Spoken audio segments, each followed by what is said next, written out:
रूस को दुनिया के सबसे सरतरीन ममालिक में शुमार किया जाता है और साथ ही ये रकबे के लिहाज से दुनिया का सबसे बड़ा मुल्क भी है।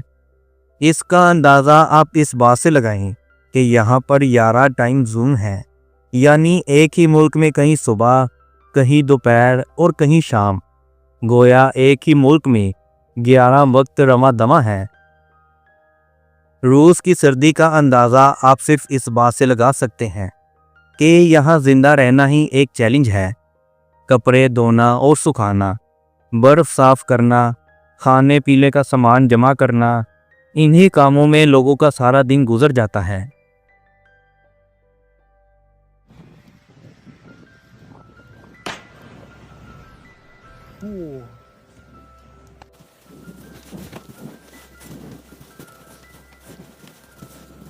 लेकिन चूंकि ये मुल्क इतना बड़ा है कि इसका एक हिस्सा एशिया में और दूसरा यूरोप में वाक़या है, इसीलिए रूस के कुछ हिस्सों में मौसम निस्बतन खुश्क और मुतादिल भी होता है।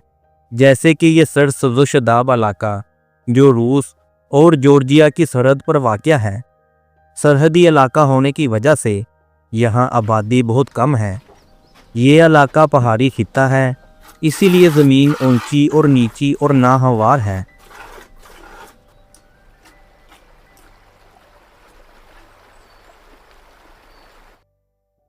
रूस में कुछ ऐसे मकामात भी हैं जो अमूमन उन लोगों को पसंद आते हैं जो एडवेंचर के शौकीन हैं। ये लोग शहरों की भीड़-भाड़ और शोर शराबे से दूर, दुनिया की मसरूफ़ ज़िंदगी से हटकर इन सुनसान पहाड़ी इलाकों में सुकून और कुदरत के करीब वक्त गुजारते हैं।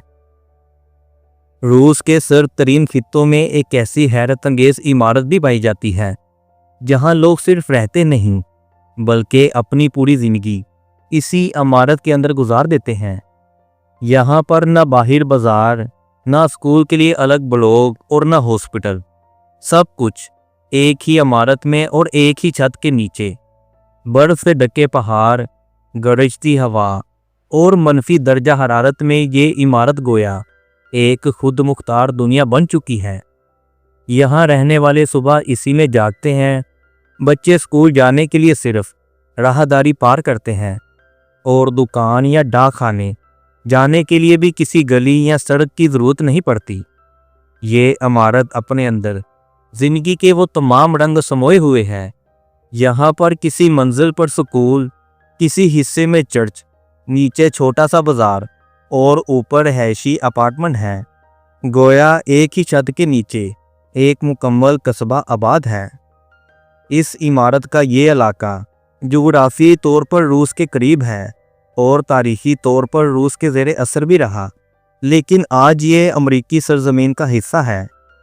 1866 में अमेरिका ने अलास्का को रूस से $7.2 मिलियन में ख़रीद लिया। दूसरी जंग अज़ीम के दौरान अमेरिका को ख़तरा था कि जापान या रूस अलास्का पर कब्ज़ा कर सकते हैं, तो इसीलिए इस बिल्डिंग को फ़ौजी अड्डे के तौर पर बनाया गया और ये रूस से सिर्फ 4 किलोमीटर दूर है। कहाँ पर इस इमारत को दूसरी आलमी जंग के ज़माने में फ़ौजी छावनी के तौर पर बनाया गया था, लेकिन आज यहाँ तकरीबन पूरा शहर रिहाइश पजीर है। इन तमाम मुश्किलात के बावजूद यहाँ के लोग खुशहाल और मुतमिन ज़िंदगी गुजारते हैं।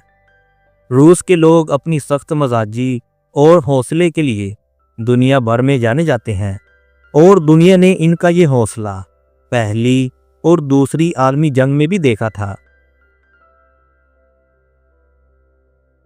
जहां हम मामूली सी सर्दी में घरों से निकलने से घबराते हैं, वहां रूस के लोग -50 से 60 डिग्री सेंटीग्रेड के दर्जा हरारत में भी आराम से रहते हैं।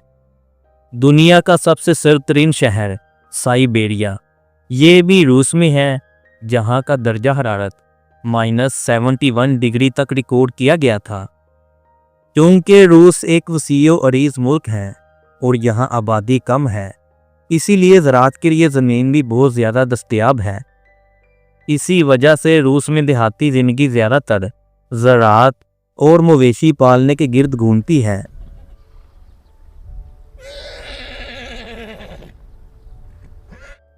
यहाँ की अक्सरियत अगिरचा ईसाई मज़हब से ताल्लुक़ रखती है, ख़ास तौर पर ऑर्थोडॉक्स अकीदा।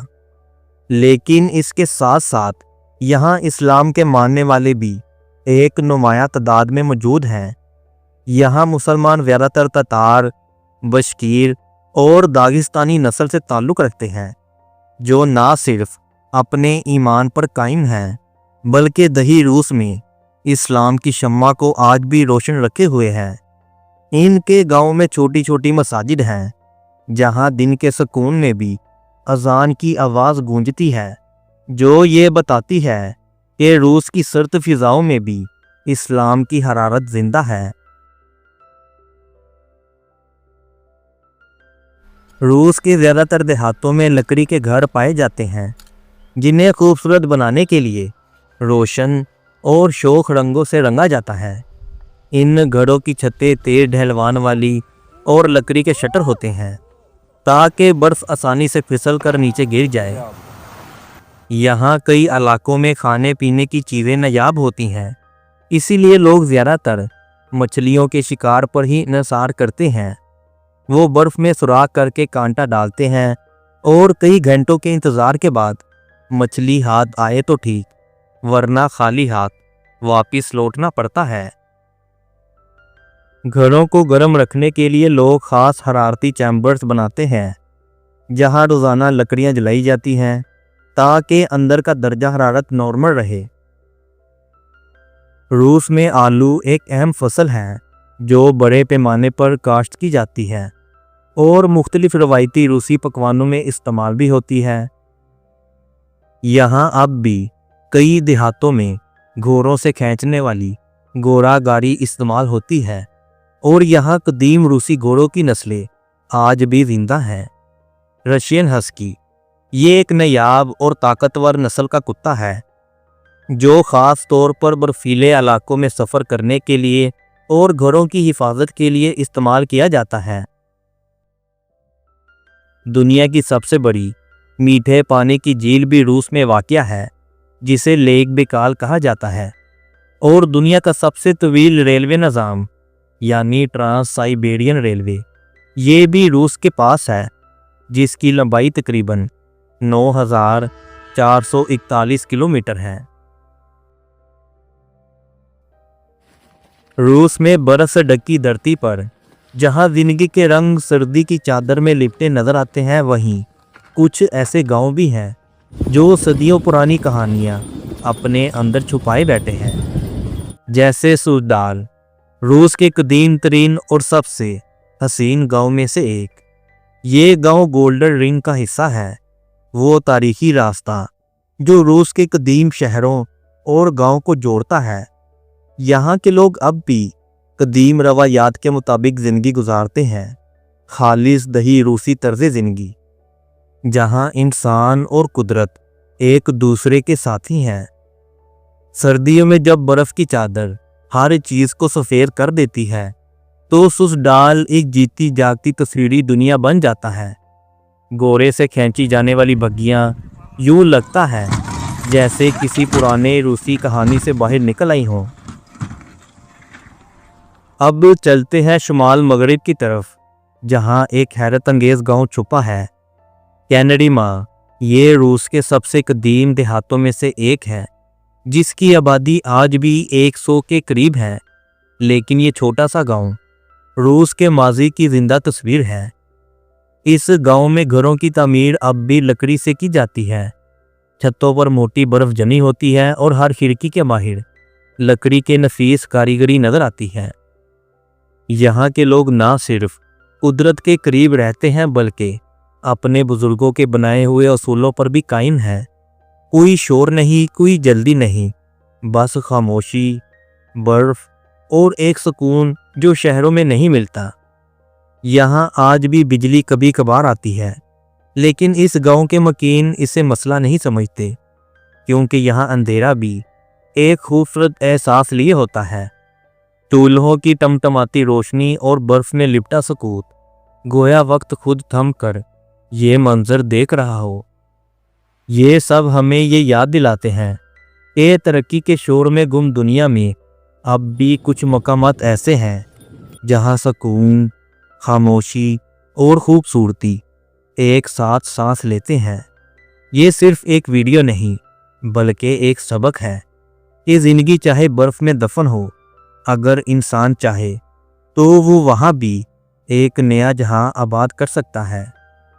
ये वीडियो कैसी लगी कमेंट सेक्शन में ज़रूर बताइएगा, और क्या आप चाहते हैं कि रूस के और भी गाँव पर वीडियो आए तो वो भी कमेंट सेक्शन में ज़रूर बताएं। तो मिलते हैं आपसे अगली वीडियो में किसी और मुल्क, किसी और इस्लामी बस्ती में। तब तक के लिए अल्लाह हाफिज़।